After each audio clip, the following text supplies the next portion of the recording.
Persiraja Banda Aceh berhasil mempermalukan PSMS Medan dengan skor tipis 1-0 dalam laga grup 1 Divisi Utama Liga Indonesia 2014 di Stadion Haji Murtala Lampining, Banda Aceh, Selasa sore. Fitra Ridwan berhasil membawa Persiraja dengan gol tunggalnya. Kedua tim tampak bermain menyerang sejak dibunyikan peluit pertama oleh wasit Budi Persojo. Namun pada babak pertama upaya kedua tim mandul dan tak membuahkan hasil.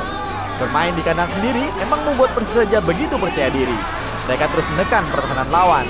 Terbukti pada menit ke-22, Angga gelandang Persiraja sempat membobol gawang PSMS yang dijaga ketat Guntur Pranata. Sayangnya gol itu dianulir wasit karena terperangkap offside.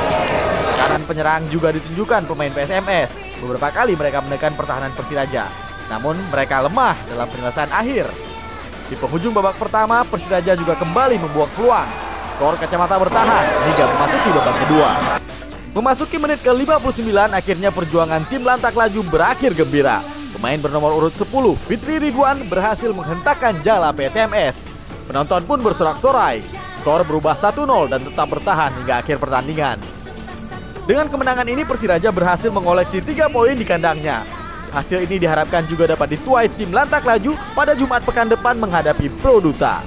Dari Banda Aceh, Fadli Batubara melaporkan untuk Aceh Video.